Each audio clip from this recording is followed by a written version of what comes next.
E aí, pessoal, tudo bem com vocês? Estou gravando esse vídeo para nós fazermos uma breve revisão das unidades 1 e 2 que nós estudamos no início do ano. Depois dessa revisão, nós vamos retomar o conteúdo normalmente aqui nas nossas aulas em EAD, ok?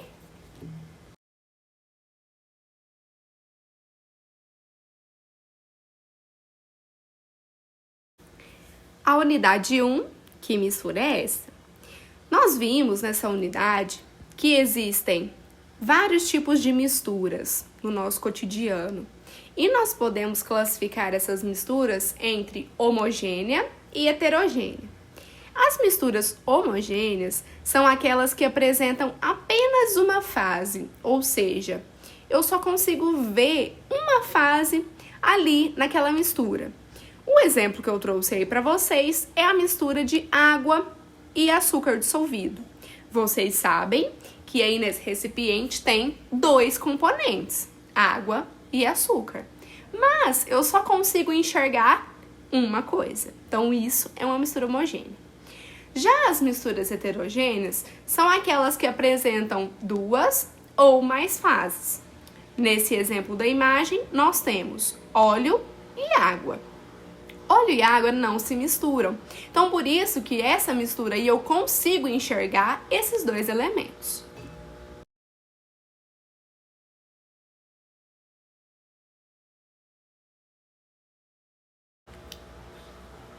E essas misturas que nós temos no nosso dia a dia, existem métodos que nós utilizamos para separar essas misturas. O primeiro método que nós vimos é a catação, que consiste em separar manualmente os materiais de uma mistura sólida com tamanhos diferentes. O exemplo que eu trouxe aí para vocês é quando a gente vai cozinhar feijão, que a gente faz a catação do feijão. O segundo método de separação de misturas é a peneiração. A peneiração consiste em utilizar ele para separar materiais sólidos de tamanhos diferentes. O exemplo que eu dei aí para vocês, né, com a utilização da peneira, a gente peneirar areia na hora da construção civil.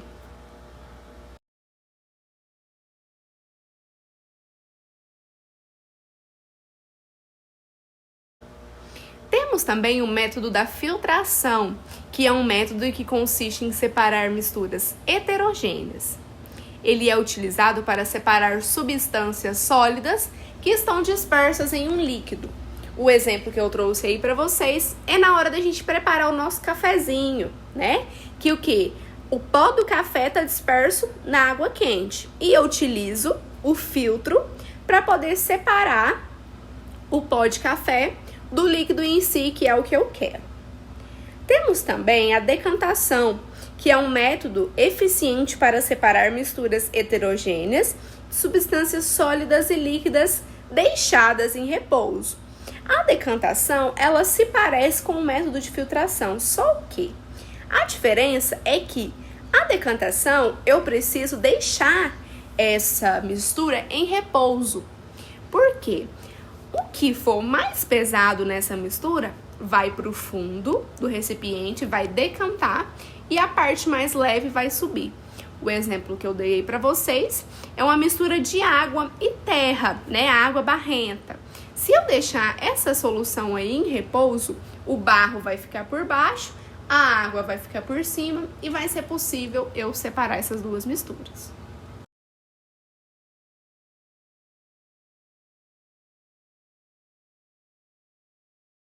Um outro método que nós temos super importante, utilizado bastante em laboratórios, em bancos de sangue, é a centrifugação. A centrifugação é um método parecido com a decantação. Só que nós utilizamos para fazer a centrifugação um equipamento específico, que ele é chamado de centrífuga. Essa centrífuga, ela permite que esse material que está misturado ele se separa, tá? E a gente não precisa esperar o tempo da decantação. É só a gente colocar no equipamento, o equipamento vai girar em alta velocidade e vai fazer essa separação. Essa centrífuga, ela funciona mais ou menos como a nossa máquina de lavar da nossa casa. Então, ela gira em alta velocidade, ok?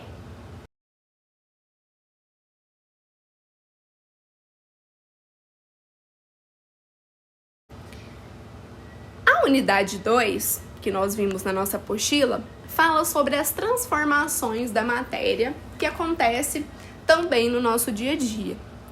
As transformações, elas podem ser classificadas em transformações reversíveis e transformações irreversíveis.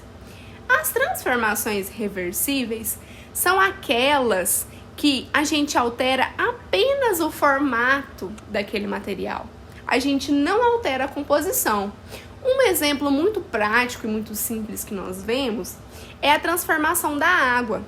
A água, ela pode ser transformada em gelo, mas o gelo, ele alterou a forma, ele ficou sólido, né? E a água é líquida. Só que o gelo, o que nós temos ali? Nós continuamos tendo água. Então, isso é uma transformação reversível. Se eu aquecer esse gelo, o que vai acontecer? O gelo vai derreter e vai novamente se transformar em água. Agora, as transformações irreversíveis são quando a gente altera a composição desse material. Um exemplo bastante prático que eu passo sempre para os meus alunos, e eu passei para vocês também, é o cozimento do ovo. Observe aí na imagem. Nós temos a primeira casinha aí, o ovo cru. E na última, ovo cozido. Agora, se eu tentar fazer o processo inverso depois que o ovo já está cozido, será que ele vai voltar a ser ovo cru novamente? Não, acho que não. Na verdade, tenho certeza que não. Então, esse é um processo que irreversível. Eu alterei a composição desse material.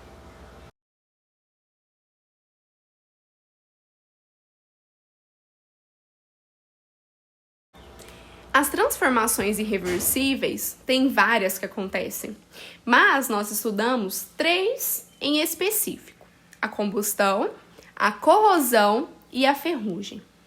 A combustão, pessoal, é um processo que ocorre quando um material ele é queimado. Quando um material é queimado, é irreversível, porque não tem como eu recuperar aquele material depois dele queimado. Um exemplo aí que eu trouxe para vocês é um papel sendo queimado. Um papel, ele tem a sua composição. Quando eu coloco fogo nele, quando eu queimo ele, aquilo ali não é mais papel, se transformou em cinza. Então, o que eu fiz? Eu alterei a composição. Então, essa é a combustão, pessoal. Combustão, o material deve ser queimado, ok? A corrosão é um processo onde os materiais se desgastam e perdem pedaços ao ficarem em contato por algum tempo com o ar e com umidade, ou seja, com a água. Essa corrosão, ela acontece principalmente em materiais metálicos. A gente vê isso bastante também no nosso dia a dia.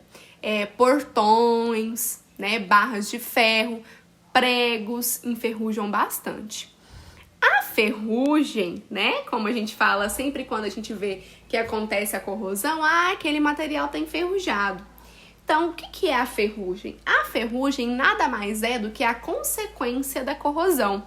Então, corrosão e ferrugem estão interligadas, ok? A ferrugem é essa camada marrom avermelhada que se forma na superfície dos materiais que sofreram a corrosão.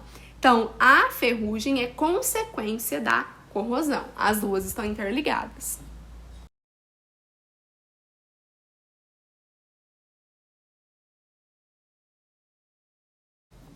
Para a gente finalizar aí a nossa revisão, 3 exercícios para vocês estarem fazendo no caderno de ciências, que quando nós retornarmos às nossas atividades presenciais, eu vou estar olhando, ok? Qualquer dúvida, me procure no momento de dúvidas.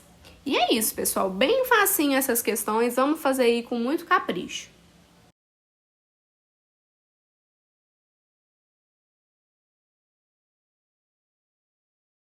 Então é isso, pessoal. Desejo a vocês bons estudos e até a próxima. Beijinhos!